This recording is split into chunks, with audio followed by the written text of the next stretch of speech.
कदा मयं ददाति स्वपदान्तिकं वंशाकल्पतरुभ्यश्च कृपासिन्धुभ्यो एव च पतितानं पावनेभ्यो वैष्णवेभ्यो नमो नमो। नमो महावदान्याय कृष्णप्रेमप्रदायते कृष्णाय कृष्णचैतन्यनाम्ने गौरतिसे नमः। श्रीमान रासरसारं विभंसी बटतटस्थितः कर्शन वेणुशनैर्गोपीर्गोपीनाथ श्रीअस्तन तमादिदेवं कर्णनिधानं तमालवर्णं श्रुतवतारम् अपार संसार समुद्र सेतुं भजामहे भागवत स्वरूपम् यं प्रभजन्तमनुपेतमपेतकृत्यं दैपायन विरकातराजुहाव पुत्रीति तन्मयतया तरवविनेदु तं सर्वभूतहृदयं मुनिमानतस्मै वृन्दाय तुलसीदेवै प्रियाय केशवस्य च कृष्णभक्तिप्रदे देवी सत्यवते नमो नमो।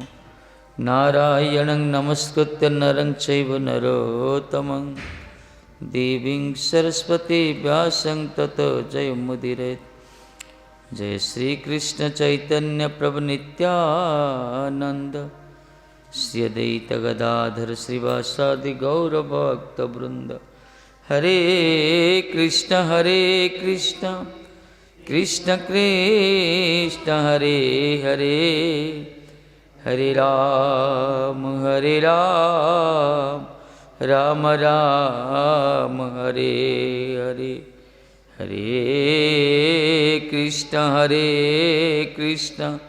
कृष्ण कृष्ण हरे हरे हरे राम राम राम हरे हरे।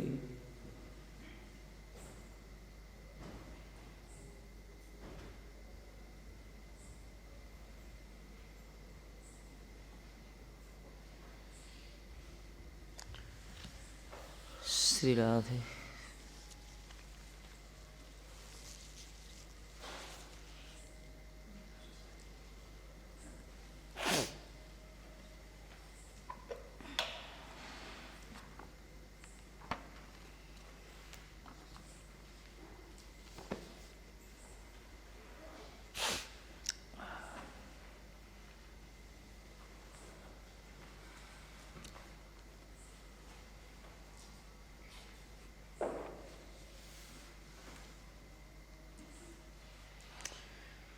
निवृत्तं कर्म सेवित प्रवृत्तं मत्सरत्यजे जिज्ञासायां संप्रवृत्तो नाद्रियेत् कर्मचोदनम्। जिज्ञासायां संप्रवृत्तो नाद्रियेत् कर्मचोदनम्।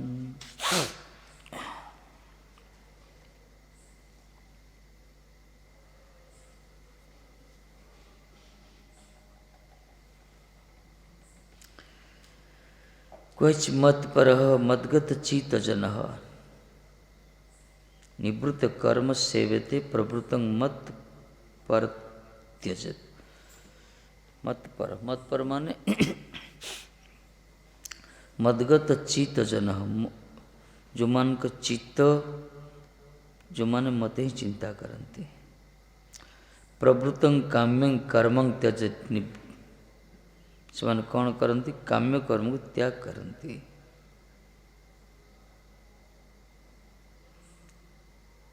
निवृत्तं कर्म सेवते प्रवृत्तं मत परत्यजेत। निवृत्तं माने नित्य नैमित्तिकम एव कर्म सेवते कुर्यात्। नित्य नैमित्तिक कर्म पालन करिवे। जिज्ञासा संप्रवृत्त आत्मविचारे सम्यक प्रवृत्तस्तु सन कर्मचोदन निवृत्ति कर्मचोदनमपि न आदरेत् न स्वीकुर्यात्। कहते मद्गत चित्त पुरुष काम्यकर्म परित्याग एवं नित्य नैमित्तिक कर्मर सेवा करिवे अनंतर सम्यक रूपे आत्मविचार प्रवृत्त होई निष्काम कर्म विधि ते आदर करिवे ना।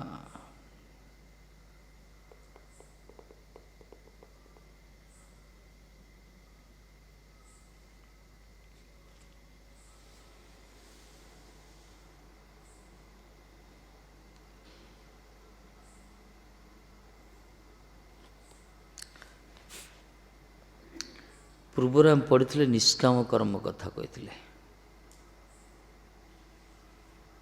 विशेषकर जो माने जगत रे विषय सुख रे प्रमोदिक अच्छन्ति विवेक द्वारा विचार करी सेमानकर परिणाम को जो मान देखु दर्शन करती से माने तार विपरीत कर्म करती निष्काम हो जाती। कह अर्थ है विषय सुखर परिणाम ही बड़ भयावह यह विवेक पुरुष मैंने विचार कर देखती एथि से प्रवृत्ति हमें केमती देखती कहला निद्रित अवस्था जो मैंने स्वप्न देखती आ जो मैंने जाग्रत अवस्था कल्पना करती ये कल्पनाकारी माने शयन अवस्था सुप्त अवस्था स्वप्न देखिया व्यक्ति माने जेपरी तांकर स्वप्नवस्थ दृष्ट स्वप्न रे देखिथिया पदार्थर कौन सी वास्तवता न थाए जो स्वप्न भांगी जाए से किसी न थाए से प्रकार विवेक पुरुष मान देखते जगत रे जो काम्य कर्म परिणाम ए प्रकार एथिरे निरर्थक कहगला कहीं ना ए परमार्थर गंध ना भगवान का सेवा छाड़ी जोड़ी भगवान को प्रसन्नता ना से सब विफल कहुई से कथा विचार करनी ये कहते मद्गत चित्त जन मद्गत चित्त पुरुष काम्य कर्म परित्याग करते जो माने भगवान को चिंतन रोचंती से माने कामना कर्म त्याग करती कहीं काम्य किसी मन गोटे संकल्प आसला किसी गोटे भौतिक कर्म कले से बंधन आसला से भौतिक कर्म क्रिया होची बंधन एथिपाई काम्यान कर्मणां न्यासं संन्यासं कवय होचु गीतार कहले संन्यास ताकू कहगला त्याग जाकू कहगला जो माने कामना कर्म को त्याग त्याग करती न्यास कर त्याग करती ताकू प्रकृत त्यागी कहगला एटा को माने करती मद्गत चित्त भले से संसार रुहतु कि भगवान को त्यागी ही रुहतु जो माने मद्गत चित्त भगवान को मोरी जो मान को चिंतन कल मोरी पाए से माने एसो जंजाल कर्म किसी करती से मुक्त हो जाते झमला भर जानते सा एथमें कहला ना मद्गत मच्चित प्राण मच्चिता मद्गत प्राण मत चिता मत जो चिंतन करती मद्गत प्राण जो मानकर प्राण ही मो जो प्राण को न्याछावर समर्पित करछंती से प्रकार भक्त मान यदि परस्पर मिलित होती से कौन सी काम ना से खाली मोरी कथा ही रमण करती मोरी कथा ही कीर्तन करती मच्चिता मद्गत प्राण बोधयंत परस्परम कथयंत समांग नित्य तुष्यंती च रमंती च से मद्गत चित्त पुरुष काम्य कर्म परित्याग करे नित्य नैमित्तिक कर्मर सेवा करे नित्य नैमित्तिक कर्म भक्ति ठाकुर उठे जैव धर्म भी जोटा कि आवश्यक शरीर निर्वाह करने से सब कर्म से करे तापरे आत्मविचार प्रवृत्त सर्वदा आत्मविचार शरीरटा तो देते शरीर किसी व्यवहारिक क्रिया अच्छी ना आपको वस्त्र दरकार को खाद्य दरकार तेणु से खाद्य वस्त्र पर किसी कर्म भी करिया दरकार ये सब आवश्यकता रही आपको काम्य कर्म कह जाएनि बंचापी खाद्य संग्रह करिया ताको काम्य कर्म कह जाएनि दरकार शरीरटा तो जीवित रहिले तो भजन करि परियो बा सेवार लागि परियो କାମ୍ୟକର ମାନେ ଯେଉଁମାନେ ଇନ୍ଦ୍ରିୟ ସୁଖ ପାଇଁ ସବୁବେଳେ ଚେଷ୍ଟା କରୁଛନ୍ତି, ପ୍ରବଳରୁ ପ୍ରବଳ ଯେଉଁମାନେ ବନ୍ଧନକୁ ସ୍ୱାଗତ। ସେଥିପାଇଁ ଏମାନେ କ'ଣ କରନ୍ତି, ଯେଉଁମାନେ ସଂସ୍କାର ଲୋକମାନେ ଭଗବତ ଚିନ୍ତନ ଯେଉଁମାନେ ରହୁଛନ୍ତି, ସେମାନେ ଆତ୍ମବିଚାରରେ ପ୍ରବୃତ୍ତ ହେଇଥାନ୍ତି। ଆତ୍ମବିଚାର ମାନେ ଆତ୍ମାର ବିଚାର, ତା ଅର୍ଥ ପାରମାର୍ଥିକ ବିଚାର ହିଁ କରନ୍ତି। ସେମାନେ ସେ ବିଚାରରେ ସବୁବେଳେ ଥାଆନ୍ତି। ଏଥିପାଇଁ ନିଷ୍କାମ କର୍ମବିଧି ତ ଆଦର କରିବେନି। ଏ ଯେତେ ସବୁ କର୍ମବିଧି ରହିଛି ନିଷ୍କାମ ଆଦର କରନି। ସେମାନେ ସବୁବେଳେ ହରିଭଜନରେ ରହିଥାନ୍ତି, ଆତ୍ମଚିନ୍ତନରେ ରହିଥାନ୍ତି।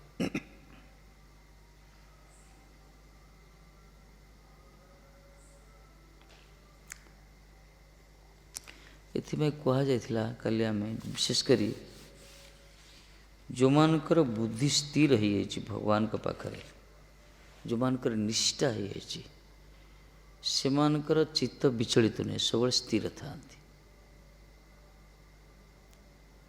ମାନେ ବ୍ୟବସାୟାତ୍ମିକା ବୁଦ୍ଧିରେ କହ କୁରୁନନ୍ଦନ ବହୁଶାଖା ହ୍ୟନନ୍ତଶ୍ଚ ବୁଦ୍ଧୟ ଅବ୍ୟବସାୟୀନା।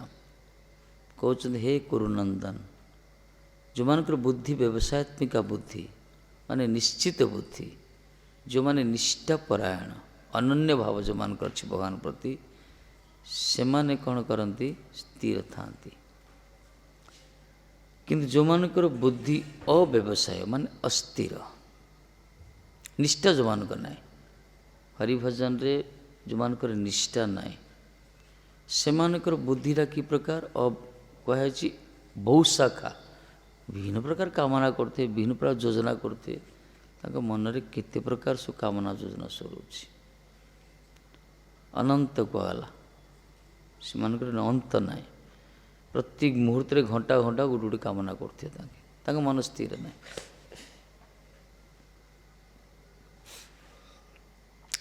ବହୁ ଶାଖା ହ୍ୟନନ୍ତଶ୍ଚ ବୁଦ୍ଧି ଅବ୍ୟବସାୟୀନ କୁହାଯାଇଛି।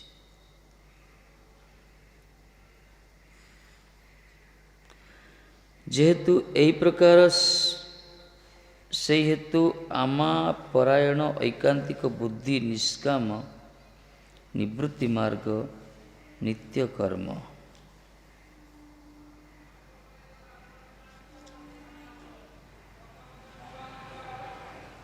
କହିଲେ ଆମା ପରାୟଣ ଐକାନ୍ତିକ ବୁଦ୍ଧି ନିଷ୍କାମ। ଆମା ପରାୟଣ ଭଗବାନ କହୁଛନ୍ତି ଯେଉଁମାନଙ୍କର ସମର୍ପିତ ମୋର ପ୍ରତି, ସେମାନଙ୍କର ଐକାନ୍ତିକ ସ୍ୱାନ। ଐକାନ୍ତିକ ମାନେ ମୋ ଛଡ଼ା ସେମାନେ କିଛି ଜାଣନ୍ତିନି, ମୋର ଭଜନ ମୋରି ସେବା ଛଡ଼ା ଆଉ କିଛି ସେମାନେ ଚାହାନ୍ତିନି। ତାଙ୍କ ବୁଦ୍ଧି ନିଷ୍କାମ। ନିଷ୍କାମ କୃଷ୍ଣ ଭକ୍ତ ଅତଏବ ଶାନ୍ତ କୁହାଗଲା। ଭୁକ୍ତି ମୁକ୍ତି ସିଦ୍ଧିକାମୀ ସକଲି ଅଶାନ୍ତ। ଯେଉଁମାନେ ଭୋଗ କରିବା ପାଇଁ ଚାହାନ୍ତି, ସବୁବେଳେ ଇଚ୍ଛା କରନ୍ତି ଇନ୍ଦ୍ରିୟ ସୁଖ ପାଇଁ, ଯେଉଁମାନେ ମୁକ୍ତି ଚାହାନ୍ତି, ସଂସାରର ଅସାରତାକୁ ଉପଲବ୍ଧି କରି ଯେଉଁମାନେ ହେ ସଂସାର ମୁକ୍ତି ପାଇଯାଏ, ମୁକ୍ତି ବି ଗୋଟେ ସୁଖ, ଯେଉଁମାନେ ଚମତ୍କାର କିଛି ଦେଖିବା ପାଇଁ ଚାହାନ୍ତି ସିଦ୍ଧି ଫିଦ୍ଧି କରି, ଏମାନେ ସମସ୍ତେ ଅଶାନ୍ତି। ଯେଉଁମାନେ ନିଷ୍କାମ କେବଳ କରନ୍ତି, କର୍ମ କରନ୍ତି କେବଳ ଭଗବାନଙ୍କ ପାଇଁ, ଯେଉଁମାନଙ୍କର ନିଜର ଇନ୍ଦ୍ରିୟ ସୁଖର କୌଣସି ଭୋଗ ଭାବନା ନଥିବ, ଯେଉଁମାନେ ମୁକ୍ତି ପାଇବା ପାଇଁ ଇଚ୍ଛା ବି କରୁନଥିବେ, ଯେଉଁମାନେ କୌଣସି ସିଦ୍ଧି ପ୍ରାପ୍ତ ହେଇକି ବଡ଼ ପ୍ରତିଷ୍ଠା ପାଇବା ପାଇଁ ଇଚ୍ଛା କରୁନଥିବେ, କିନ୍ତୁ ଭଗବାନଙ୍କର ଭଜନ କରୁଥିବେ, ସେମାନେ ଜଗତରେ ବେଶୀ ଶାନ୍ତି। ନିଷ୍କାମ କୃଷ୍ଣ ଭକ୍ତ ଅତଏବ ଶାନ୍ତି କୁହାଗଲା। ବାକି ଜଗତରେ ସବୁ ଅଶାନ୍ତ। ଯେତେ ସମାଜରେ ଯେତେ ବଡ଼ ବଡ଼ କାର୍ଯ୍ୟ କରନ୍ତୁ, କିନ୍ତୁ ବାସ୍ତବରେ ଅଶାନ୍ତି ସେମାନେ। ସାରା ଦୁନିଆ ଦେଖୁନି, ଜଳୁଛନ୍ତି ପୁରା, ଅଶାନ୍ତି ପୁରା, ପୁରା ଅଶାନ୍ତି, ଅଭାବ ହିଁ ଅଭାବ। କାହିଁକିନା ବୁଦ୍ଧି ତାଙ୍କର ବହୁ ଶାଖା ହ୍ୟନନ୍ତଶ୍ଚ କୁହାଗଲା। ତାଙ୍କ ବୁଦ୍ଧିଟା ବିଚଳିତ ସବୁବେଳେ, ବିଭିନ୍ନ ପ୍ରକାର ତାଙ୍କର କାମନା କରୁଥିବେ ସବୁବେଳେ, ଗୋଟେ ପ୍ରତି ମୁହୂର୍ତ୍ତରେ ତାଙ୍କର ପରିବର୍ତ୍ତନ। ସେମାନେ ସବୁବେଳେ ଅଶାନ୍ତିରେ ରହିଥାନ୍ତି, ସ୍ଥିର, ତାଙ୍କ ଶାନ୍ତି ନାହିଁ ତାଙ୍କ ଜୀବନରେ। ତାପରେ କହିଲେ ଆମା ପରାୟଣ ଐକାନ୍ତ ବୁଦ୍ଧି ନିବୃତ୍ତି ମାର୍ଗ। ଗୋଟେ ଦୁଇଟା ମାର୍ଗ, ଗୋଟେ ପ୍ରବୃତ୍ତି ମାର୍ଗ, ଗୋଟେ ନିବୃତ୍ତି ମାର୍ଗ। ପ୍ରବୃତ୍ତି ରେଷା ଭୂତାନ ନିବୃତ୍ତିସ୍ତୁ ମହାଫଳା, ଶଙ୍କରାଚାର୍ଯ୍ୟ ସ୍ୱୀକାର କରିଛନ୍ତି ତାକୁ।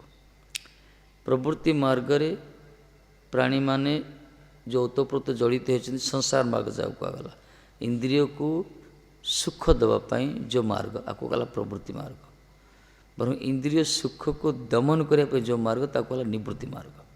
निवृत्ति मार्ग हूँ हरिभजन अनुकूल कहुई, प्रवृत्ति मार्ग हरिभजन से अनुकूल नुहे, कहीं जो निजर सुख रही जाऊँगी भजनटा सुष्ठु रूप से संपादित हेनी, से भजनटा कमी कमी जी। गोपी मानकर भजन को ये श्रेष्ठ कहगला, से निज सुख किसी नाला, भले परिवार भीतर रोते कि प्रति मुहूर्त ठाकुर जी को चिंतन करते, जेहेतु से नित्य सिद्ध परी करते, निवृत्ति मार्ग कहगला। तार नित्य कर्म एटा कहला, नित्य कर्म। नित्य कर्म माने आम जगत रे जते सब कर्म करुचे ये सब नित्य कर्म ना, कहीं शरीर पर कर्म करुचे कि शरीरटा तो नित्य नुहे ना, शरीरटा अनित्य।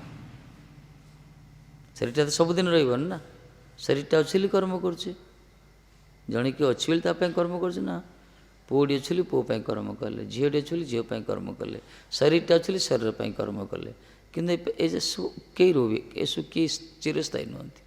आम शरीर भीतर एमती गोटे तत्व अच्छी जे कि सब नित्य, से आत्मा, तार कर्म है नित्य कहगला। कहीं आत्मार मृत्यु ना, नैनं छिंदती शस्त्राणी नैनं दहती पाप का गीतार जो कहते तार मृत्यु ना। तेणु मरणशील जगतर ये जो स्थूल शरीर सूक्ष्म शरीर जो परिचर्या कराऊँगी आपको नैमित्तिक निमित्तार्थ कहगला। निमित्त शरीरटा अच्छी से कर्म कले, नैमित्तिक कर्म ये, किंतु आर भीतर गोटे नित्य तत्व रोच आत्मा कहगला, जार मृत्यु नाई अविनेश्वर जो कहुई, तारी कर्म हूँ नित्य कर्म, आत्मार कर्म हूँ हरिभजन।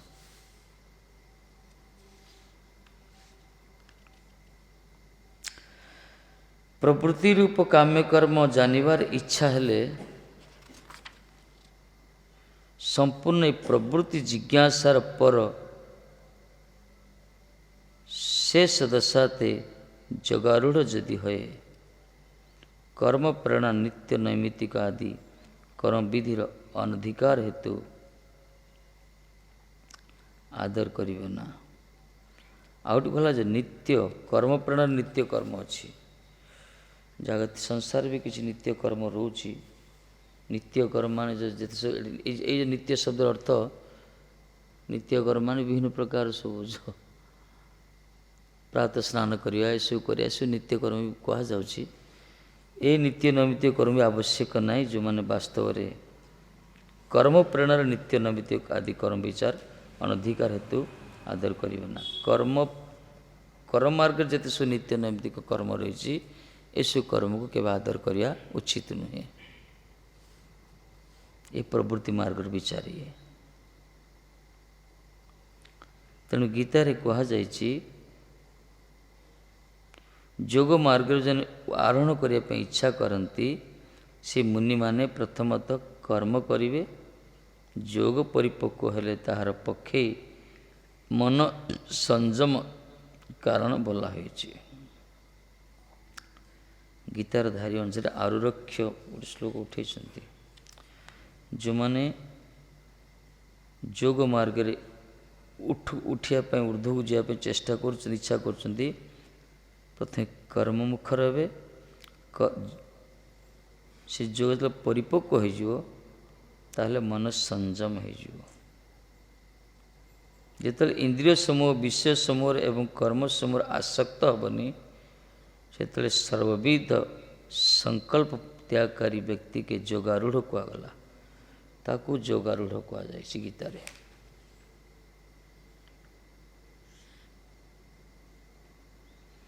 आरुरुक्ष मुनिर्योगं कर्म कारण उच्यते, जोगारूढ़ तस्यैव सम कारण मुच्यते। यदा हि नेन्द्रियार्थेषु न कर्मसु न सज्जते सर्वसंकल्प सन्यासी जोगारूढ़ तदुच्यते। गीतार कहते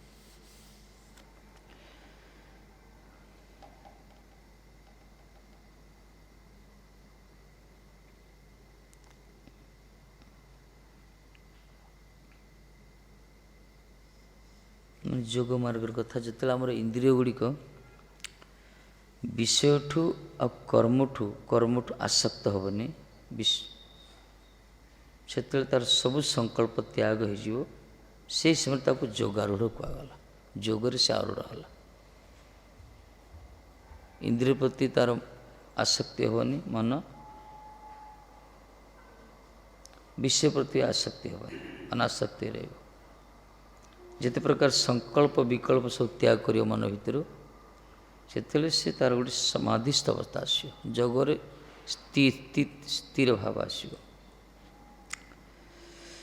ନିଜର ଔପାଧିକ ଫଳ ସମୃଦ୍ଧିର ଆଶାଏ କର୍ମର ପ୍ରବୃତ୍ତି ଭଗବତ ଜିଜ୍ଞାସୁ ବ୍ୟକ୍ତିର ଆବଶ୍ୟକ ନାହିଁ।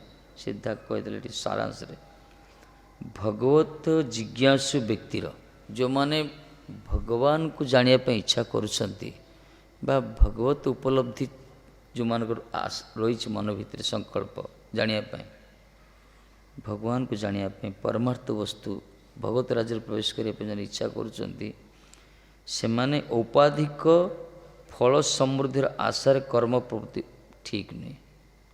ଔପାଧିକ ମାନେ ବିଭିନ୍ନ ପ୍ରକାର ଯେ ଶରୀର, ସ୍ଥୂଳ ଶରୀର, ସୂକ୍ଷ୍ମ ଶରୀର ପାଇଁ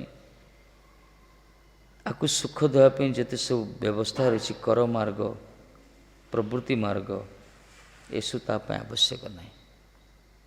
ଯେଉଁମାନେ ଭଗବାନଙ୍କୁ ଜାଣିବା ପାଇଁ ଚାହୁଁଛନ୍ତି, ଯେଉଁମାନେ ଭଗବତ ରାଜ୍ୟରେ ପ୍ରବେଶ କରିବା ପାଇଁ ଚାହୁଁଛନ୍ତି, ସେମାନଙ୍କର ଏଇ ଶରୀର ଆମର ସ୍ଥୂଳ ଶରୀର ଏ ଗୋଟେ ଉପାଧି କୁହାଗଲା।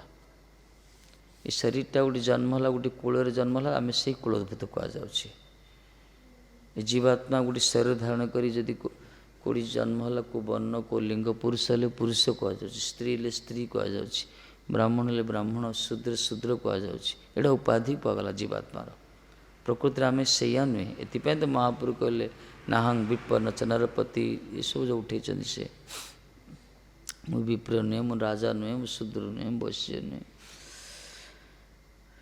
ତେଣୁ ସର୍ବୋପାଧି ବିନିର୍ମୁକ୍ତ ତତ୍ପରତ୍ୟ ନିର୍ମଳଂ ଆନୁକୂଲ୍ୟ କୃଷ୍ଣ ଋଷିକେନ ଋଷିକେଶ ସେବନ ଭକ୍ତି ଉଚ୍ଚତେ କଲେ। ସବୁ ଉପାଧିରୁ ମୁକ୍ତ। ଶରୀର ଅଭିମାନ ଯଦି ଥିବ, ଭଜନ କଲେ ତାକୁ ପ୍ରକୃତ ଭଜନ କୁହାଯିବନି। ଯେହେତୁ ଆମର ପ୍ରକୃତ ପରିଚୟ ମହାପୁରୁ ଦେଲେ, ଆମେ ଭଗବାନଙ୍କର ସେବକ, ଭଗବାନଙ୍କର ଦାସ, ଆମର ଏଇଆ ହିଁ ପରିଚୟ। ତେଣୁ ଔପାଧିକ ଫଳ ସମୃଦ୍ଧିର ଆଶାରେ ଏଇ ଯେତେ ସବୁ ଜାଗତିକ ସମୃଦ୍ଧି ଯେଉଁ ରହିଛି,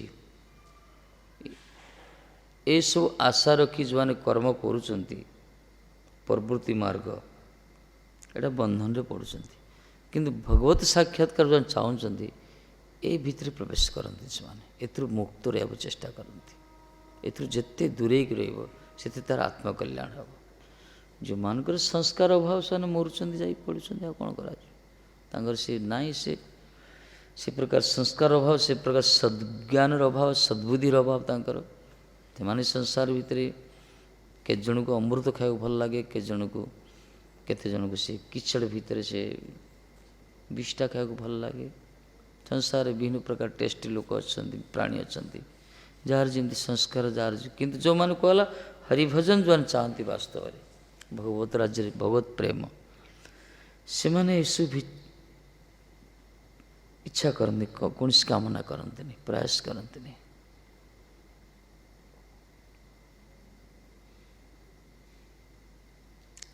ସେମାନେ ଜାଣୁନାହାନ୍ତି ତାଙ୍କର ଗତି କେତେ ଭୟାବହ ପରିଣାମ।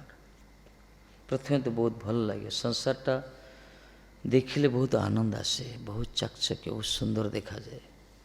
କିନ୍ତୁ ତା ଭିତରେ ଯେ ପ୍ରବେଶ କଲେ ଯେ କେତେ କଷ୍ଟ, କେତେ ତାର ଯେ ଯନ୍ତ୍ରଣା ଅଛି, ସେଥିରୁ ମୁକ୍ତ ହେବା ପାଇଁ ଚିତ୍କାର କଲେ କିଏ ରକ୍ଷାକର୍ତ୍ତା ରହିବେନି। ଶାସ୍ତ୍ରରେ ପୁରା ବାରମ୍ବାର ବର୍ଣ୍ଣନା କରାଯାଇଛି। ଏଥିପାଇଁ ଯେଉଁମାନେ ବିବେକୀବାନ, ଯେଉଁମାନେ ସେମାନେ ଏଇ ଔପାଧିକ କର୍ମ କରିବା ପାଇଁ ଚେଷ୍ଟା କରନ୍ତିନି, ବରଂ ଆତ୍ମାର କି ପ୍ରକାର ପୁଷ୍ଟ ହେବ, ଆତ୍ମାର ଖାଦ୍ୟ ପାଇଁ ଅନ୍ୱେଷଣ କରନ୍ତି।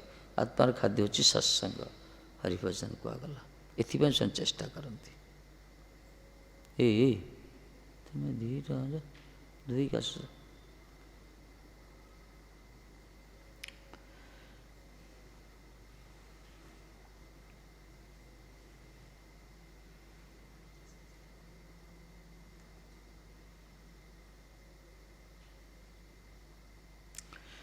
ତେଣୁ କାମ୍ୟାଦି କର୍ମ ହଇତେ ନିବୃତ୍ତ ହଇଆ ଭଗବାନର ସେବା କାର୍ଯ୍ୟ ଆତ୍ମନିଜ କରିବେ। ସିଧା କହିଲେ କାମ୍ୟାଦି କର୍ମରୁ ନିବୃତ୍ତ ହେଇକରି ଯେତେ ସବୁ ଇନ୍ଦ୍ରିୟ କାମନା କରୁଛି ସବୁ ଏସବୁ କାମନାରୁ ନିଜକୁ ନିବୃତ୍ତ ରଖି କେବଳ ଭଗବାନଙ୍କ ସେବାରେ ଆତ୍ମାକୁ ନିଯୋଗ କରିବେ, ତା ତ ନିଜକୁ ସମର୍ପିତ କରିବେ, ତାହେଲେ ସେ ଜଣେ ଉର୍ଦ୍ଧ୍ୱକୁ ଯାଇପାରିବ। ଯେଉଁମାନେ ପ୍ରକୃତିରେ ଭଗବାନଙ୍କୁ ଚାହାନ୍ତି, ଯେଉଁମାନେ ଭଗବାନ ଚାହୁଁନାହାନ୍ତି ସଂସାରକୁ ଚାହୁଁଛନ୍ତି, ତାଙ୍କ ପାଇଁ ଏସବୁ ଆବଶ୍ୟକ ନାହିଁ। ଏସବୁ ତାଙ୍କୁ ଖାରା ଖାରା ଲାଗିବ। ଯେମିତି ଆମର ଥିଲା କୃଷ୍ଣପ୍ରଭୁ ଘରକୁ ପଳେଇଲା ଗୋଟେ ଫଟୋଟି ପଠେଇଛି ଝିଅ ପିଲାର, ତା'ର କାମନା ସେଇଟା ହିଁ ଅଛି। ମାତା ଯିବା ପଠେଇଛି ଫଟୋ ଗୋଟେ ଦେଖାଉଛି, ତାଙ୍କ ସଂସ୍କାର ସେତିକି। ତାଙ୍କୁ କ'ଣ ଭଲ, ତାଙ୍କୁ ଗୋଲକୁ ନେଲେ ତ ତାଙ୍କୁ ସେ ଗୋଲକରୁ ରହିପାରିବେନି ସେମାନଙ୍କ ସଂସ୍କାର। If you send them to Golok, they also desire their about Bhulok.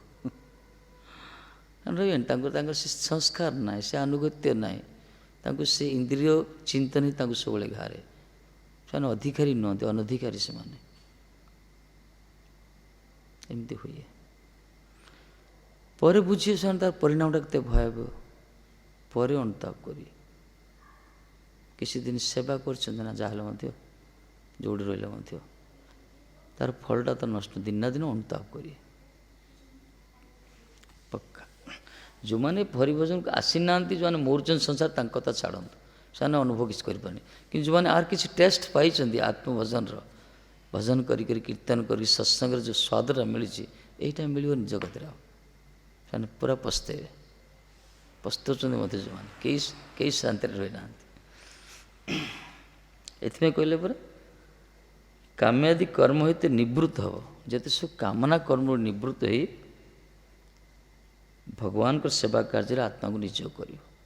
ଭଗବାନଙ୍କ ସେବାରେ ଆତ୍ମା ନିଯୋଗ, ଭଗବତ ସେବାରେ ନିଯୁକ୍ତ କଲେ ଦେଖିବ ତାର ଠିକ୍ ଆତ୍ମାର ଖାଦ୍ୟ ତାକୁ ମିଳିଲା, ସେଥିରେ ସେ ଆନନ୍ଦ ପାଇବ।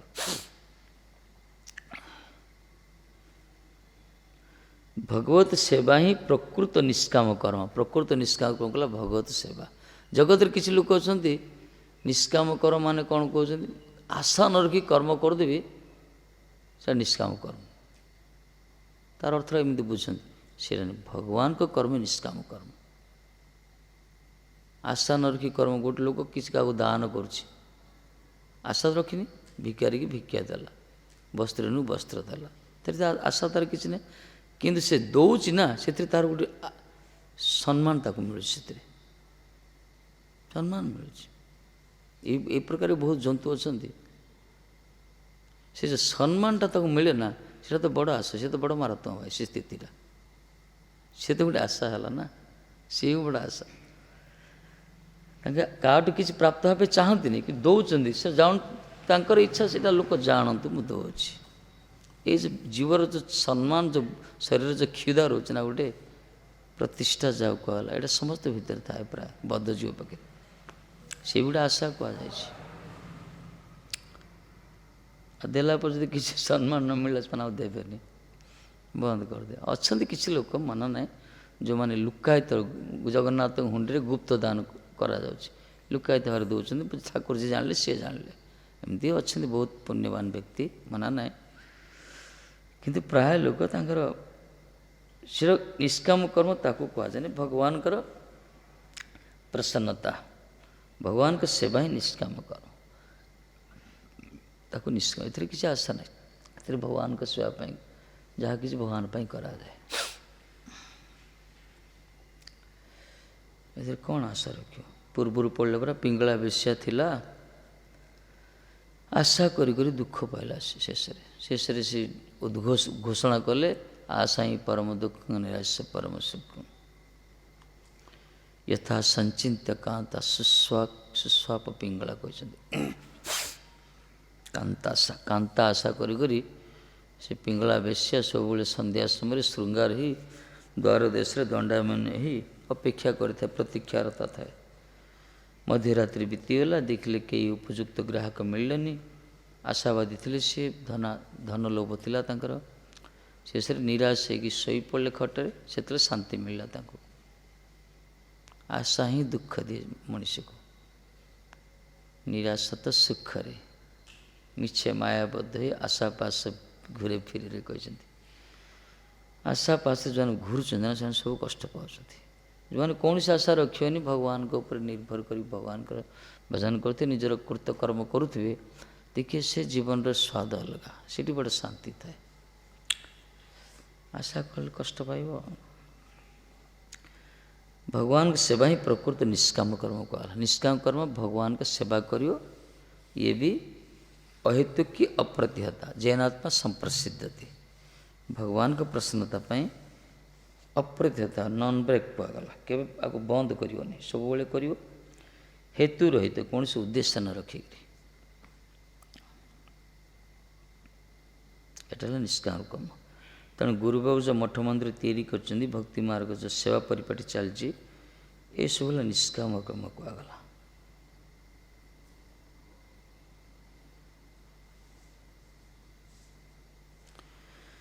जड़ भोग लालसरे प्रवृत्ति और निवृत्ति उभय दोषावह कहगला जड़ भोग लालसरे प्रवृत्ति और निवृत्ति धरतु जड़ भोग लालस मैंने संसार को भोग करने इंद्रिय सुख पाई से प्रवृत्ति करो कि निवृत्ति करो मान से भितर अग्रसर हो से दूरे दूरे गुरु ये दीटा जाक दोषावह कहगला अरे अग्रसर सीना दोष निवृत्ति है दोष केमती जमी कहुई हरिभजन रे भक्ति भक्ति रे भोग और मुक्ति दीटा जाक दोष कहुई जड़े भोग कर भोगी से भी बंधन जड़े मुक्ति भी चाहिए से बंधन कहीं कहला जो मैंने संसार भोग कर तो बंधन जो संसार भोग को त्याग कर जो मुक्ति पथर पथी होती पहाड़ जी कोई ब्रह्म चिंतन करिए मुक्त हो सेटा ही बंधन कहीं ना सी जो भगवान को सेवार से किसी भगवान को सेवा से कलानी किसी से देखले शरीर बेकार संसार बेकार सब बेकार है सब व्यक्ति आसला छाड़ दे पड़ा कौटी बसिक निजर ब्रह्म चिंतन कला ब्रह्म भितर लीन होगा चेष्टा कला से जो मुक्ति से भी तार अभिमान रहीगला मु गोटे मुक्ति मु संसार करूनी मु बड़ बैरागी बड़ त्यागी ए विचारटा ही ताकू सुख दिए त्यागी जो तार त्याग पाई अभिमान आसला से सुख मिले से सुख जदि आसूसी त्यागी कहनी भोगी जदि भोग करी से आनंद पाऊँच अभिमान आसला ताकू भी बंधन एथि महाप्रभु कहले अनासक्त है अनासक्त सदा सब दरकार तेणु भोग आ त्याग भक्तिर गोटे अंतराय कहुई ये भोग ना कि त्याग ना भोग अच्छी त्याग अच्छी ये केमती भोग अच्छी भगवान को देकी भोग कले आम भगवान को अर्पण कले प्रसाद पाइले भोग भी है ना त्याग कौन भजन प्रतिकूल त्याग कले जो जोड़ी भगवान कर भजन रे बाधा होची ताकू त्याग कले ता बोले आम भगवान को छाड़ी दौने मुक्ति जो मुक्ति पाइक जाऊँ भगवान छाड़ दे पड़ों कौन को मठ मंदिर करते को साधु संग करते कड़े जाते गिरी कंदर भितर बसिक आखि कान फुंकी बंद कर सब करते सब तुमको त्यागी बोली संसार सम्मान करे भी गोटे आनंद मिले किंतु प्रभुपाद कहते ये दीटा आम बंधन से आमर जड़ भोग लालसारे प्रवृत्ति और निवृत्ति उभय दोषाव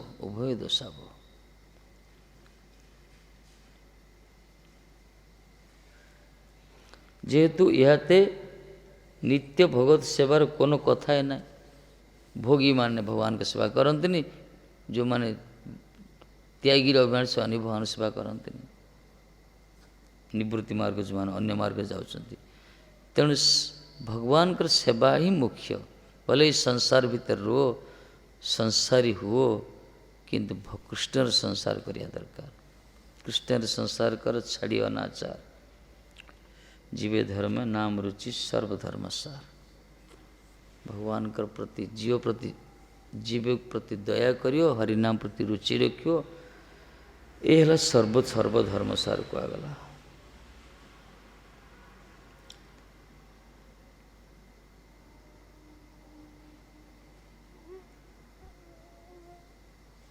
तो नित्य भगवत सेवार कोनो कथा नहीं जोड़ी नित्य भगवान को सेवा हो नित्यं भगवत सेवा कहगला नित्य सबु बेले प्रत्येक प्रति समय सबुदिने से कौन सी बंधन ना सेटा ही ता जीवन पर एकमात्र कर्तव्य कहगला जीवर एकमात्र कर्तव्य होची भगवान कर सेवा नित्य सेवा से नित्य हुआ दरकार जमी शरीर को खिदा खाद्य दरकार से प्रकार आत्मार खाद्य जो भगवत सेवा कहगला ये कहे नष्ट प्रायश अवदेश नित्यं भागवत सेवा नित्यं भागवत सेवा नित्य भागवत सेवा करियो कले कौन हो नष्ट प्रायश अवद्रेश अभद्र मान जिते सब अमंगल जैसे कुछ संस्कार सु अनर्थ सु नष्ट हो जदि नित्य भागवत सेवा करियो ए केते निद तुम मानवा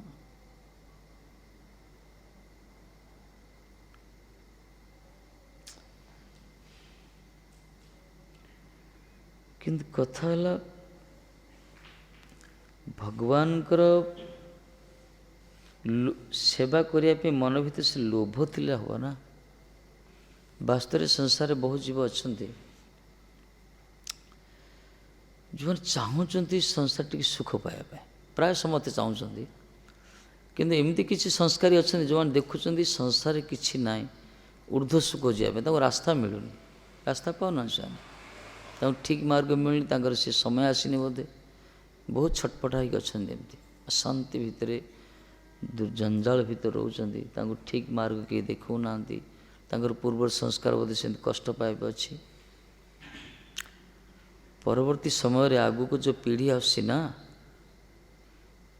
बड़ा विपद आज्ञा ये जो कि लॉकडाउन आरंभ होला स्कूल कॉलेज सब जो बंद कर देख जो चिते सब छोट छोट छुआ सब जो बाहर मान जो बड़ ही बाहरी समाज प्रति बड़ विपद सृष्टि करेंगे कहीं ठीक जो समय गाइड करने कथा गाइडेंस मिललानी सब बंद हो गला समस्ते ऑनलाइन रे मोबाइल धरी बुले सब से जहाँ यूज मिसयूज कर जानते धीरे धीरे धीरे समाज अलग दिगरे गति कर परवर्ती समय कहीं कंट्रोल कर आगामी समय सेमती बर्तमान तो मानुना कहीं जो सब श्रृंखल थी गोटे 10 टा 4टा गोटे स्कूल भितर आबद्ध हो रोते कॉलेज भितर जहाँ से गोटे सिस्टम थी बर्तमान सब बंद करदे जो जो समय ग्रोइंग स्टेज जार बुद्धिर विकास हो से समय से बंद करागला भविष्य कौन हो नष्ट हो स्वाभाविक समाज सेमती हो कलिर प्रभाव आगू बड़ विपद आसपाई निजक सतर्क ही भजन करने दरकार जमी आगामी कली जन्म न हवा जो मैंने आस मरी बड़ विपद ये भारत रे टिके रक्षा अवस्था धर्म विचार रही अन्य स्थान तो बड़ ये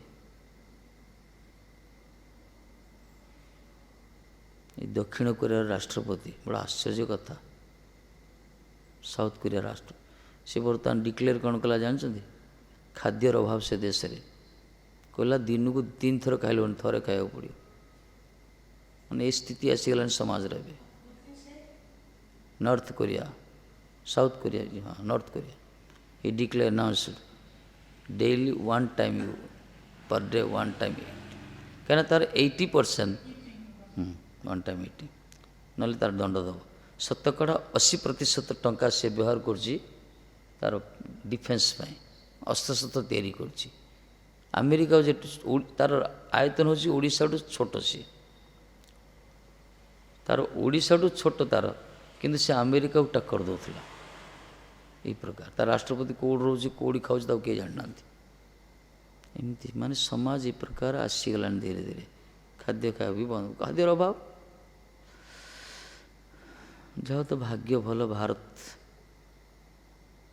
सारा लोक काम न कले तो बस खाइले खाद्य अच्छी आम सरकार धन्यवाद देवा कथा आम नेता मान को रखी स्टक रे किंतु धीरे धीरे विपद आ गए सब विपद भविष्य कहीं समाज गति बड़ अद्भुत आज्ञा आध्यात्मिक विकास नहले समाज जेते तार टेक्नोलोजी जेते विज्ञान प्रभुत्व साधन कले शांति ना से जो समाज रे जो संस्कृति रे आध्यात्मिकता रही ସେଇଠି ଟିକେ ଶାନ୍ତି ଅଛି, ସୁଖ ଅଛି।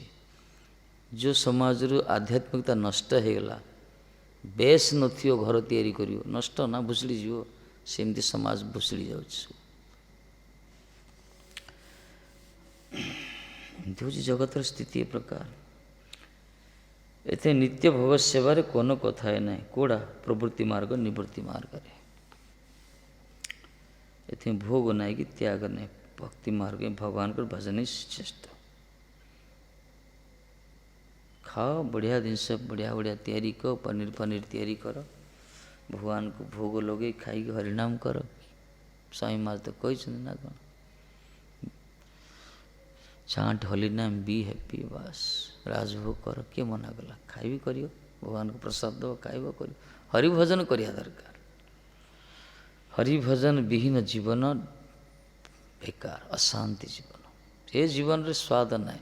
से स्वाद खाली गसिपिंग करिए, कथा हे झगड़ा करिए, दुनिया जिनस दुनिया सब जिनस देखिए, सब किए कौन कला न कला, ये सब ब्रेन से जीव। कहीं मन तो गोटे मिलती भगवान देते, मन तो मन को सब किसी कार्य दरकार, से किसी ना किसी कर।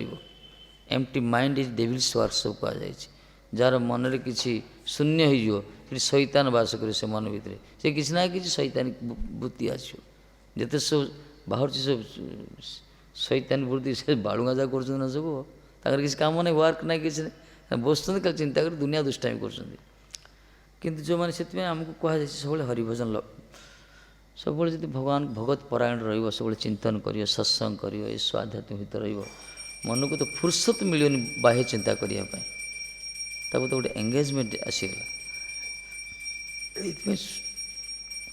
सुचिंतित भाव सुख प्रोजेक्ट कर गुरुवर्ग मठ मंदिर तैयारी करी, एथिरे जो मैंने संश्लिष्ट होती, जो रोचंती भगवान को भजन कीर्तन कले ही भगवत नित्य सेवा कले ही आनंद मिलियो, नहले मरिया कथा कौन।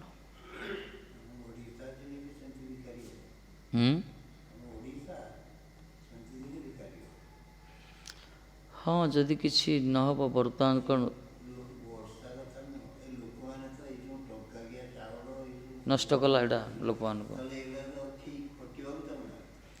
सब राजनीति परिश्रम करना।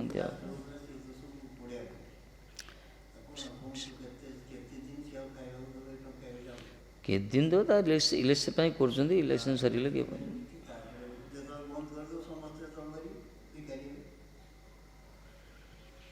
हाँ टंकाड़ी चाउल देले कौन है, मद तो बढ़ीगला, कुकुड़ा तो बढ़ीगला, असुविधा कौन।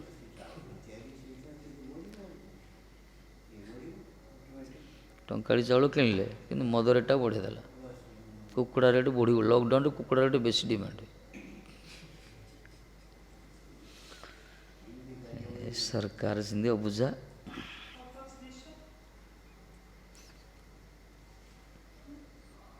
What translation? This is modern topic. Now Odisha government are now freely giving the rice, paddy, everything.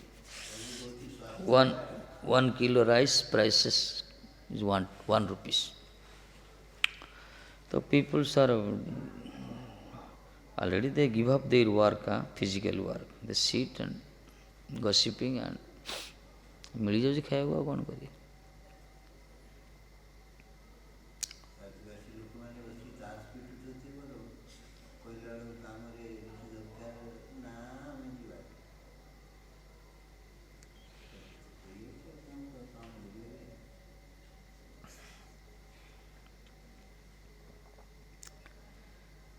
ठीक नहीं स्थिति आसला विदेश रे जापान रे थोड़ा आसला ना कोड़े आसला जापान ना अमेरिका कोड़े आसला कि से सरकार तांको से लोक मान काम देला खाली रे देलानी काम खाया को अभाव हो गला तार इंदुडी प्राइम मिनिस्टर आसले से लोक जा कहले सो माटी हाण सो माटी हाणले चावल देला तापर माटी फिलिंग कर लोक काम एंगेज करके से फ्री रे चावल देला केते लोग समालोचना एमती कौन कल ତାଦ୍ୱାରା କ'ଣ ଲୋକମାନେ ଗୋଟେ କର୍ମରେ ଏଙ୍ଗେଜ୍ ହେଲେ, ସେ ମାଟିଟାକୁ ସେମାନେ ଓଲଟା ପାଲଟା କଲେ, ସେ ଉର୍ବର ହେଇଗଲା। ସେ ବର୍ଷ ସେ ରେକର୍ଡ଼ କରା ୱାର୍ଲଡ଼ ୱାଇଡ଼୍ରେ ସବୁଠୁ ପ୍ରଡ଼କ୍ସନ୍ ସେଠି ବେଶୀ ହେଲା। ମାନେ ଏସବୁ ଦୂରଦୃଷ୍ଟିର ମାନେ ଯେଉଁମାନେ ଅଛନ୍ତି ଉପରେ, ସେମାନଙ୍କ ଏ ପ୍ରକାର ଜ୍ଞାନ ନେଇ ଆସିଥାନ୍ତି। ଆମର ଦୁର୍ଭାଗ୍ୟ କ'ଣ କରିବା, ସେମିତି ମିଳିଛି ନେତାମାନେ ଅଛନ୍ତି। କିଛି କିଛି ଯୁଗଜନ୍ମ ପୁରୁଷ ଆସୁଛନ୍ତି, ଯେଉଁମାନେ ଯୁଗାନ୍ତକାରୀ ପଦକ୍ଷେପ ନେଉଛନ୍ତି, ଯାହାଦ୍ୱାରା ସାରା ସମାଜ ଉପକୃତ ହେଉଛନ୍ତି। ଏମାନେ ରାଜନୀତି ଗାଦି ପାଇଁ, ନିଜର ପୋଷ୍ଟ ପାଇଁ ସବୁକିଛି କରିପାରିବେ। ଛାଡ଼ନ୍ତୁ ସେ କଥା, ଭଜନ କରନ୍ତୁ। ଜଗନ୍ନାଥ କାଳିଆ ଦର୍ଶନ ବନ୍ଦ କରିଦେବା। ତୁମର କ'ଣଟା ନଷ୍ଟ କରୁଥିଲେ ଜଗନ୍ନାଥ? ତୁମର ମଦ ଭାଟିର ବନ୍ଦ କରୁନାହାନ୍ତି। ଏପଟେ ବଡ଼ ବଡ଼ ରାଗ ଲାଗେ ବେଳେବେଳେ। ତୁମେ ସେ କୁକୁଡ଼ା ପୋଲଟ୍ରି ଫାର୍ମ ମଦ ଭାଟିଟା ବନ୍ଦ କରିଦେଉନ। ଓଡ଼ିଶାରେ ସବୁ ଦାଉ ଜଗନ୍ନାଥ ଉପରେ, କିଛି ହେଲେ ଜଗନ୍ନାଥ ମନ୍ଦିର ଉପରେ ତାକୁ ବନ୍ଦ କରିଦେଉଛନ୍ତି। ସିଏ କାହାର କିଛି କରୁନାହାନ୍ତି, ଚୁପଚାପ ବସିଛନ୍ତି, ତାଙ୍କୁ ବନ୍ଦ କରିଦେଉଛନ୍ତି।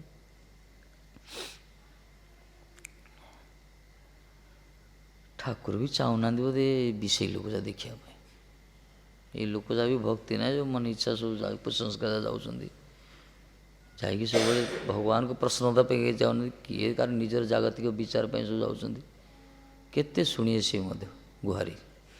ସେଥିପାଇଁ ତାଙ୍କୁ ବି ଟିକେ ମେଣ୍ଟାଲ ପିସ୍ ଦରକାର ନା। ବନ୍ଦ ହେଇଗଲେ ଶାନ୍ତି ଅଛନ୍ତି।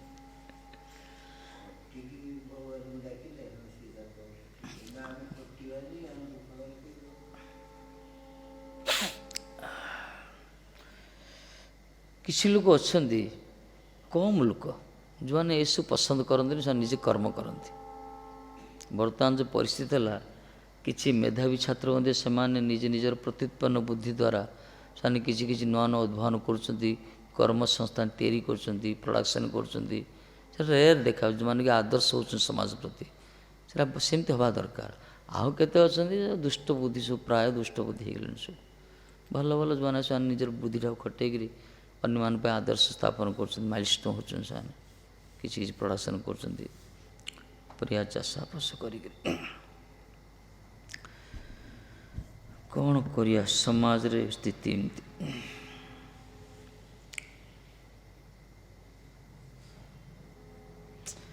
ସମସ୍ତର ଅସୁବିଧା ଆଜ୍ଞା, ସାରା ବିଶ୍ୱ ବର୍ତ୍ତମାନ ସମସ୍ତେ ଫସିଛନ୍ତି। ଏବେ ଆର୍ଥିକ ଦୁର୍ବଳତା ସମସ୍ତଙ୍କର ମେରୁଦଣ୍ଡ ଚହଲି ଦୋହଲି ଗଲାନି। ଖାଲି ବଡ଼ ବଡ଼ିଆ କେତେଟା ଅଛନ୍ତି, ଯେଉଁମାନେ ବଡ଼ ଚତୁର, ସେମାନେ ତାଙ୍କର ଉଭା ଯେତେ ପୋତା ସେତେ, ତାଙ୍କର କିଛି ଅଭାବ ନାହିଁ, ତାଙ୍କର ଚାଲିଛି। ବାକି ସବୁ ମରୁଛନ୍ତି କୋଉମାନେ ଜାଣନ୍ତି ନା, ମଝିଆ ବୁଢ଼ୀ ମରନ୍ତି।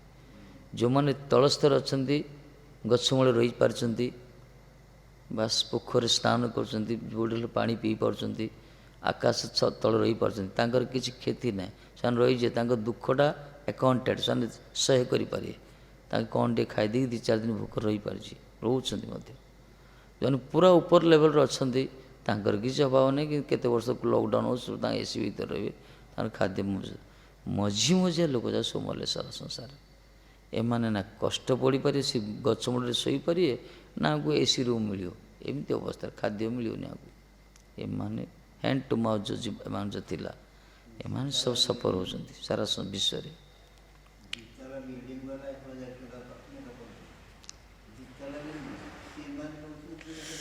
ଛାଡ଼ ସେ କଥା। ହଁ, this is mundane topic one already. ତେଣୁ ନିବୃତ୍ତି ମାର୍ଗ, ପ୍ରବୃତ୍ତି ମାର୍ଗ ହରିଭଜନ ପାଇଁ ବାଧା କୁହାଗଲା। ହରିଭଜନ ପ୍ରକୃତିରେ ନିତ୍ୟ ଭଗବତ ସେବା, ଭଗବାନଙ୍କ ସେବା କରିବା ଦରକାର। ଯେଉଁମାନେ ଜାଣନ୍ତି ବିବେକ ପୁରୁଷମାନେ, ସେମାନେ ଏସବୁ ବିଷୟରେ ଚିନ୍ତନ କରନ୍ତିନି, ଭଗବାନଙ୍କ ସେବାରେ ହିଁ ରତ ରୁହନ୍ତି। ଆଉ ଭଗବାନଙ୍କ ସେବା ଯିଏ କରିବ, ତାର କିଛି ଅଭାବ ହେବନି, ଭଗବାନ କରୁଛନ୍ତି। ତାଙ୍କ ପାଇଁ ଲକଡାଉନ୍ ହେଉ କି ସଟ୍ଡାଉନ୍ ହେଉ କି ଯାହା ହେଇଯାଉଛି, ତାଙ୍କର କିଛି କ୍ଷତି ନାହିଁ। ବରଂ ସେମାନେ ତାଙ୍କ ପାଇଁ ଏଇଟା ମଙ୍ଗଳ। ସାଧୁ ସନ୍ତ ଯେଉଁମାନଙ୍କ ପାଇଁ ମଙ୍ଗଳ, ଯେଉଁମାନେ ଧାମରେ ରହୁଛନ୍ତି, ଲୋକମାନେ ଯାଉଥିଲେ, ଯାତ୍ରୀ ଯାକ ହୋ ହାଲ୍ଲା କରୁଥିଲେ, ଅଶାନ୍ତି ନା। ଯେଉଁମାନେ ଶାନ୍ତିରେ ନିଶ୍ଚିନ୍ତରେ ଭଜନ କରୁଛନ୍ତି, ତାଙ୍କ ପାଇଁ ବର୍ତ୍ତମାନ ଏଇଟା ମଙ୍ଗଳ। କିଏ ଆସିଲେନି, ଚୁପଚାପ ବସି ଭଜନ କଲେ, ଶାନ୍ତି ପୁରା। ସତେ ଜଗନ୍ନାଥକୁ ଲକଡାଉନ୍ କରାହେଲା, କାହା କ'ଣ ପାଇଁ ଜାଣିଛନ୍ତି? କିଛି ସୂକ୍ଷ୍ମ ରୂପରେ ଯାଉଛନ୍ତି ଦର୍ଶନ କରିବା ପାଇଁ ମହାତ୍ମାମାନେ ପ୍ରତିଦିନ।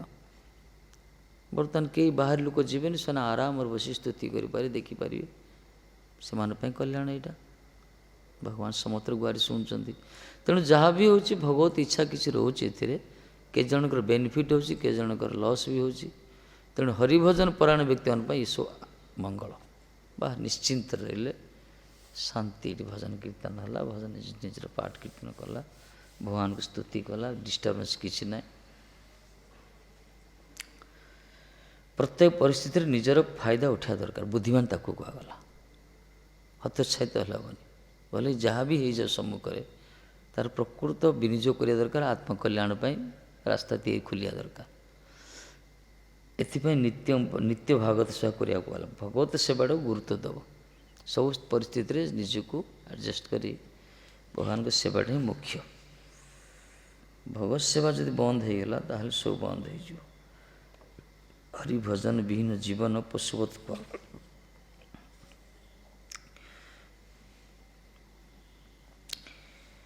यमान भिक्पं सेवित नियमान मत परह कोचि मदभिज्ञं गुरुं संतं वपासीत मदात्मकं कल मत परह मदगत जनः मोरी लोक माने मोरी भक्त माने मदगत चित जो माने अतीक्ष्ण मन निरंतरं यमान अहिंसा दिन सेवते पालयते एमाने सब बेले अहिंसा आदि नियम पालन करिए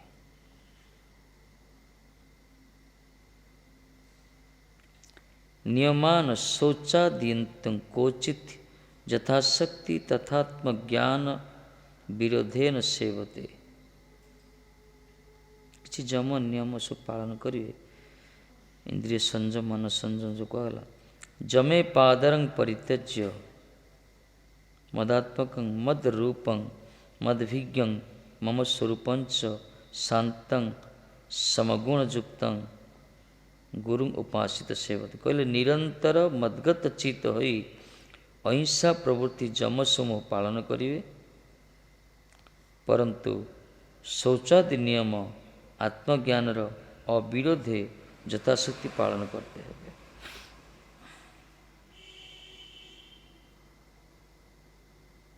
अनंतर जम समूहर आग्रह परित्याग पूर्वक आमार स्वरूपंश एवं आमारी मूर्ति स्वरूप शांत गुरुदेवर सेवा नियुक्त हेबे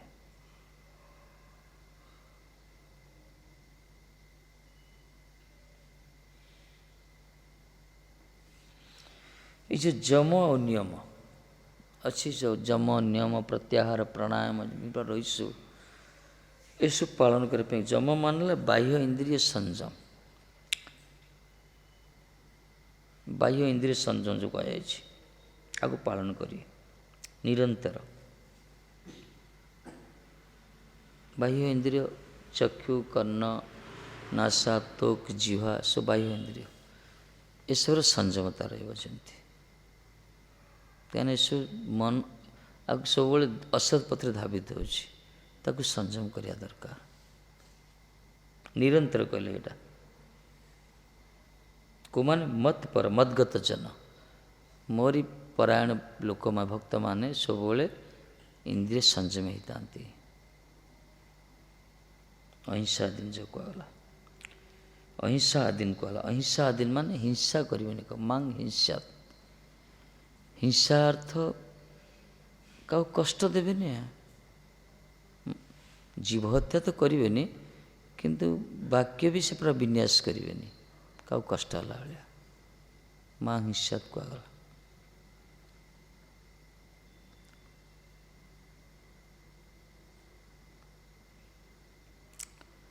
अहिंसा नीति पालन करी देश को विभाजन करागला सारा जुग जुग पर हिंसा चलला आगे अहिंसा कह लगी इंडिया पाकिस्तान सबुदिन चलती युद्ध किंतु नारा लगले अहिंसा नीति है आपको ही अहिंसा कह जाए हिंसा ही होगा अहिंसा मान जो शांत जो शांति ମାଂସ କାହାକୁ ଉଦ୍ବେଗ ନାହିଁ, କାହାକୁ କଷ୍ଟ ନାହିଁ।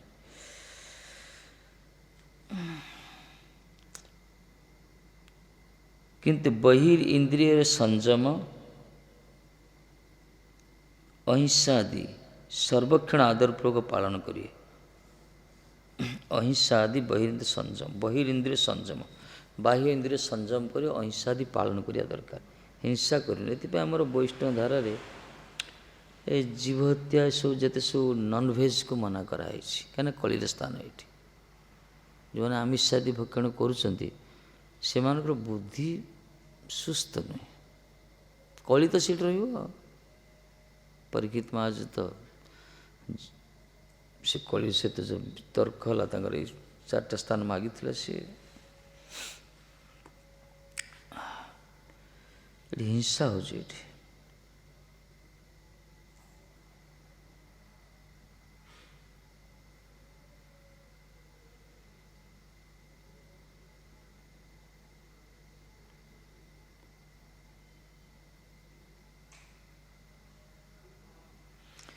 ବିଚାର କଲେ କେତେ ସ୍ଥାନରେ ଅଛି, ବିଚାର ଯୁକ୍ତି ତର୍କ କରିବ, ହିଂସାଟା ସମ୍ପୂର୍ଣ୍ଣ ରୂପେ ଦୂର କରିହେଉନି।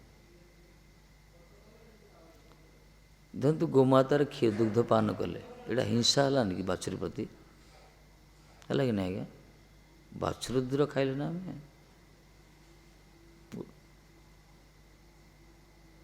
ବାଛୁରୀ ଦୁଧର ଖାଇଲା। ମହୁ ସଂଗ୍ରହ କଲେ, ମହୁମାଛିର ମହୁଟାକୁ ନେଇ ଆସିଲେ ନା, ଆମେ ହିଂସା କଲେ ନା କଲେ କି ନା? ଯଦି ବିଚାର କରିବା, ଗୋଟେ ପଏଣ୍ଟ ଟୁ ପଏଣ୍ଟ ବିଚାର କରିବା, ଏ ବି ଗୋଟେ ହିଂସା ହେଇଯାଉଛି। ଏଥିପାଇଁ ଭଗବାନଙ୍କୁ ଅର୍ପଣ କରାଯାଉଛି ଏଇଠି। ଯଦି ଏଇ ଉଦାହରଣ ଜଣକ ଛେଳିଟା ମାରି ଭଗବାନ ଦେବି, ନାହିଁ ସେଇଟା ନାହିଁ। କାରଣ ଭଗବାନ ଅର୍ପଣ କରି କରାଯାଏ ନା। ମହୁଟା ଭଗବାନ ସେବାରେ ଲାଗିଲା, ଦୁଗ୍ଧଟା ଭଗବାନ ସେବାରେ ଲାଗିଲା। ଶାସ୍ତ୍ରାନୁମତ, ଶାସ୍ତ୍ର ଯେଉଁଟା କହିଛନ୍ତି ସେଇଟା ଗ୍ରହଣ କରିବା ଦରକାର। ଶାସ୍ତ୍ର ଯେଉଁଟା କହିଛନ୍ତି ସେଇଟା ହିଂସା ନୁହେଁ, ସେଇଟା ହିଂସା ନୁହେଁ। ଲୋକ ତ ଦୁନିଆ ତର୍କ କରନ୍ତି, ତର୍କ ତ କଥା ତ ବହୁତ ବୁଦ୍ଧି କଟାନ୍ତି ପୁରା, ତାକୁ ହିଂସା କୁହାଯାଏନି। ଏ ଭଗବତ ସେବାରେ ଅମୃତ କୁହାଗଲା ଆଦା।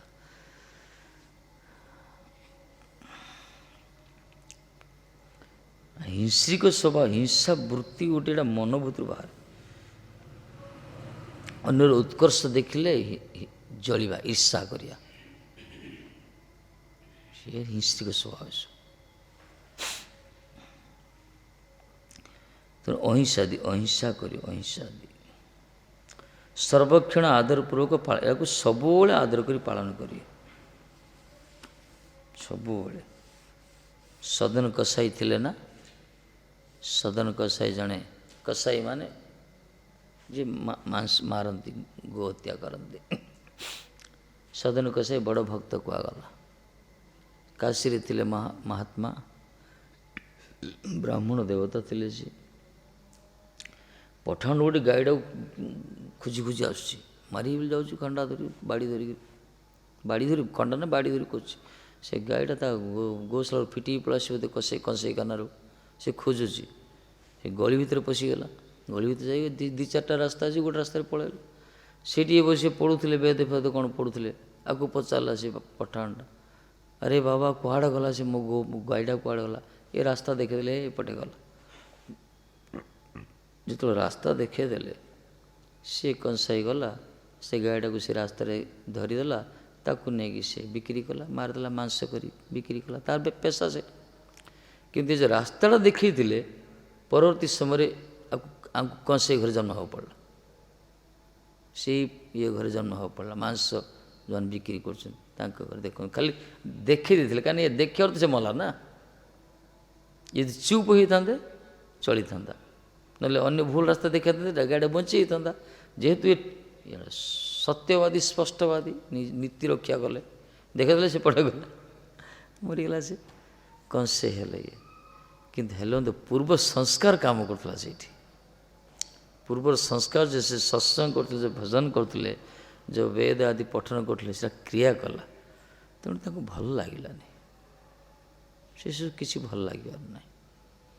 ତାଙ୍କ କୌଳିକ ବୃତ୍ତି ସେଇଟା, କ'ଣ କରିବେ? ଭଲ ଲାଗିବ ନାହିଁ। କିନ୍ତୁ ଆଧ୍ୟାତ୍ମିକତା କ'ଣ ସବୁବେଳେ ଭଗବତ ଚିନ୍ତନ, ସବୁବେଳେ ଧୀରେ ସ୍ଥିର ରହୁଥିଲେ, ଚିନ୍ତନ କରୁଥିଲେ ଏଇ ପ୍ରକାର। ବେଳେବେଳେ ତାଙ୍କୁ ଗୋମାତା ଭନନ କଲେ କଷ୍ଟ ହେବ, ତାଙ୍କୁ ଗୋମାତା ଯାଇ କ୍ଷମା ମାଗୁଥିବାର ଇଏ କରି ସଂକଳ୍ପ କରିଥିଲେ। ଧୀରେ ଧୀରେ ଶେଷରେ ସେ ବଡ଼ ଭକ୍ତ ହେଇଗଲେ। ତାକୁ ସଦନ କସାଇ କଲା, ହରିନାମ ରାମ ନାମ ଭଗବତ ନାମର ରସିକ ହେଇଗଲେ। ସେ ଛାଡ଼ି ଦେଇ ପଳେଇଲେ ଘର ଦ୍ୱାର। ଦେଖିଲେ ତାଙ୍କ ବାପା କ'ଣ କରୁଛନ୍ତି, ଗୋଟେ ଜିଅନ୍ତା ଗୋରୁର ଫଡ଼ିଆଟାକୁ ହାଣୁଛନ୍ତି। ତାର ଯେଉଁ ଚିତ୍କାର, ତାର ଯେଉଁ କଷ୍ଟ ଦେଖି ଆଉ ଶୋଇପାରିଲେ, ସେ ଘର ଛାଡ଼ିକି ପଳେଇଲେ, ପୁରା ରହିଲେ ନା, ସେଇଠି ଛାଡ଼ିଦେଲେ ପୁରା। ମାନେ ପୂର୍ବ ସଂସ୍କାର କାମ କହିବା ଅର୍ଥ ହେଲା, ପାପକୁ ଯେଉଁମାନେ ପ୍ରସେବି ଦେଉଛନ୍ତି, ଯେଉଁମାନେ ତ ପାପ କରୁଛନ୍ତି ତାଙ୍କ କଥା ଛାଡ଼ନ୍ତୁ, ଯେଉଁମାନେ ପାପକୁ ବି ଇସାରା କଲେ ସେଠି ଭାଗିଦାର ହେଉଛନ୍ତି। ଆକୁ ବି ହିଂସା କୁହାଗଲା, ଆକୁ ବି ହିଂସା କୁହାଗଲା। ଲୋକମାନେ ମାଛ ବିକୁଛନ୍ତି, ତାର ତ ପଇସା ବିକିଲା, ସେ ତ ପାପ ନେଲା। ତାକୁ ଯେ କିଣିଲା ସେ ବି ପାପୀ। ମାଛକୁ ମାରିବାର ଯେ ଦେଖିଲା ସେ ବି ପାପୀ, ଦେଖିଲେ ମଧ୍ୟ ପାପ। ତାକୁ ନେଇକି ଯେ ଘରେ ରୋଷେଇ କଲା ସେ ବି ପାପୀ, ତାକୁ ଯେ ପରିବେଷଣ କଲା ସେ ବି ପାପୀ, ତାକୁ ଯେ ଖାଇଲା ସେ ବି ପାପୀ। ସବୁ ତ ପାପ। ଦେଖିବା ଲୋକ, କିଣିବା ଲୋକ, ଖାଇବା ଲୋକ, ବିକିବା ଲୋକ, ଧରିବା ଲୋକ, ଯିଏ ଧରିଥିଲା ସେ ବି ପାପୀ। ତାକୁ ବନେଇବା, ରୋଷେଇ କରିବା ଲୋକ, ପରିବେଷଣ କରିବା ଲୋକ, ତାର ପ୍ରତିଟା କ୍ରିୟାର ପ୍ରତିକ୍ରିୟା ସମସ୍ତେ ଭୋଗିବାକୁ ପଡ଼ିବ, ସମସ୍ତେ ଭୋଗିବେ, କେଥିରୁ କାହାର ନିସ୍ତାର ନାହିଁ। ତେଣୁ ଅହିଂସା ନୀତି ପାଳନ କରିବା ଦରକାର। ସର୍ବକ୍ଷଣ କହିଲେ, ସର୍ବକ୍ଷଣ ସବୁ ସମୟରେ ଅହିଂସା ଆଦି ସର୍ବକ୍ଷଣ ଆଦରପୂର୍ବକ, ଅହିଂସା ଆଦି ଯେତେ ପ୍ରକାର ସବୁ ବାହ୍ୟ ଇନ୍ଦ୍ରିୟ ସଂଯମତା ସବୁବେଳେ ରକ୍ଷା କରିବ।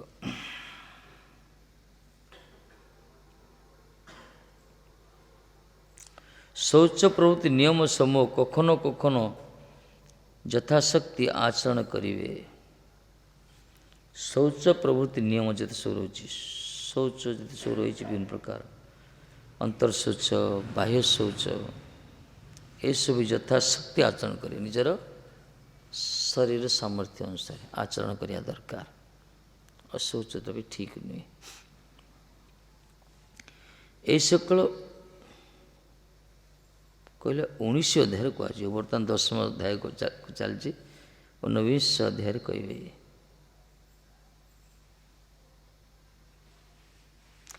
ଆଉ କହିଲେ ସର୍ବଭାବରେ ଅଧିକ ଆଗ୍ରହ ସହିତ ମୋର ତତ୍ତ୍ୱଜ୍ଞ ଶାନ୍ତ ଗୁରୁର ସେବା କରିବେ। ଆଚାର୍ଯ୍ୟ ଉପାସନା କୁହାଗଲା। ଏଇଟା କହିଲା ସର୍ବଭାବେ, ସର୍ବାଗ୍ରେ କୁହାଗଲା।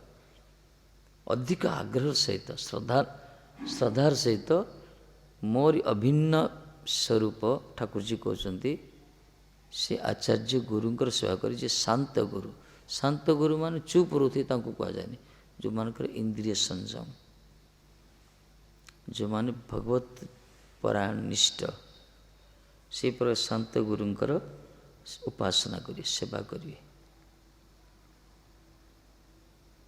କାହିଁକିନା ଭଗବାନ ସେବା, ଭକ୍ତ ସେବାର ପରାକାଷ୍ଠା କହୁଛନ୍ତି। ଭଗବତ ସେବାଏ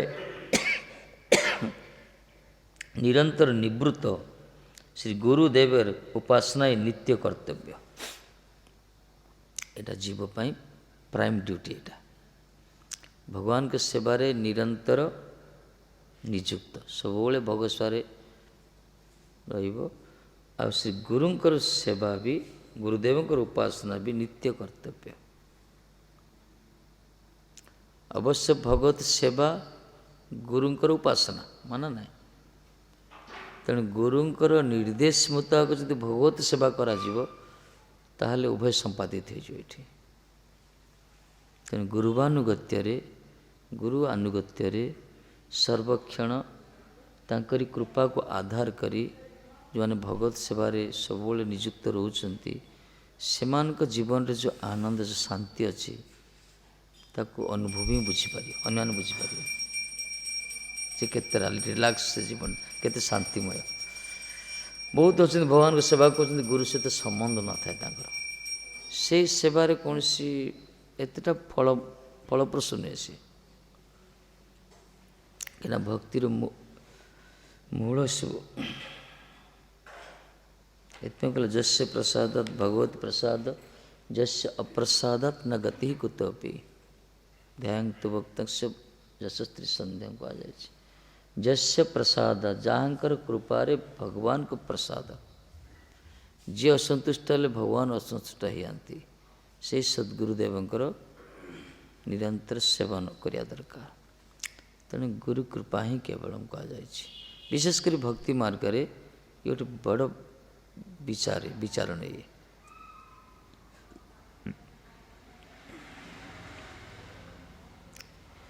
इतने आदौ गुरु पादाश्रित कहला जीव से पाद कही प्रथम सद्गुरुंकर आश्रित हम गुरु उपदिष्ट हुई गुरुंकर उपदेश मुताबक भगवान भजन कीर्तन नियुक्त हो भगवत सेवा परायण व्यक्ति जम नियमादि आनुषंगिक भावे सार्थक करिया सर्वदा ही भक्तिमान थाकेन जो मैंने भगवत सेवा परायण भगवान के सेवार जो नियुक्त से व्यक्ति मैंने कौन करती जम नियमादि अहिंसा आदि जिते सब बाह्य इंद्रिय अशौच आदि जिते सब नियम ए सबू पालन करी सबुबले भक्तिमान सब पालन करी एमाने सबुबले भक्ति पथरे थांती भक्ति मार्ग रे सबुबले आप्लुत होई थांती असंजत ही जो माने भगवान के सेवा करछन से भक्ति मार्ग रे स्थिर न थांती संजत भाव जो मानकर बाह्य इंद्रिय और शौच आदि जो मानकर रही सो विचार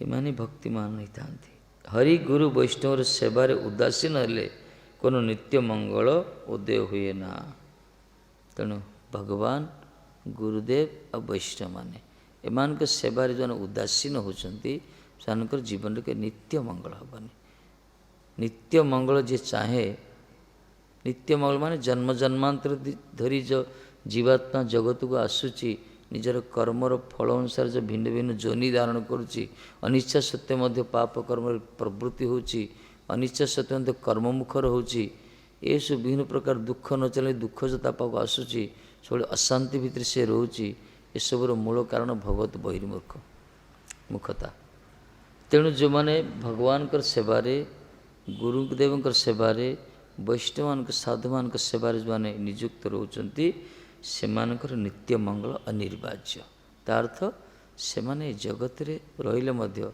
जगत तांको स्पर्श करिवनी जल भितर रहिले मध्य पद्मपत्र सहित संबंध नते से प्रकार स्थिति से संसार रे मध्य संसार सहित तांकर कौनसी संबंध न थाए व्यवहारिक संबंध संसार सहित रखिए किंतु पारमार्थिक संबंध गुरुदेव सहित वैष्णव सहित भगवान सहित तार द्वारा से माने ये जो जन्म जन्मांतर जो नाटक चलती जगत को आसुचे मरुचे जाऊचे एटा बंद हो भगवत धाम को जीवे आसले भगवान के साथी आसवे भगवान को शक्ति नहीं कि आसवे जगत कल्याण करे यही हूँ हरि गुरु वैष्णव सेवा ही आम मान जीवन प्रथम कर्तव्य एप्रति जो उदासीन होती भले से समाज में बड़ जो स्थिति था ना कहीं टंकार पहाड़ पर रुहतु प्रतिष्ठार तुंग शिखर रुहतु इंद्रिय सुखर अचलाचल सुख ऐश्वर्य डुबी रुहतु भाया दुर्भाग्य कहीं ना कहीं से सब शांति केवे दे पारे मला बेले सब दुर्विषय की मरती सब कष्ट पाई मरती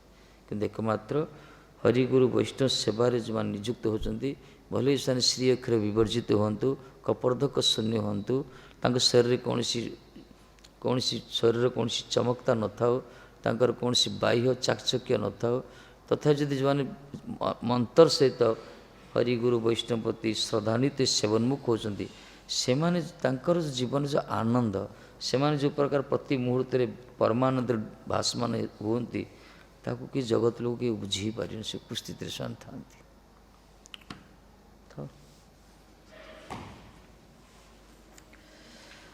श्री राधे।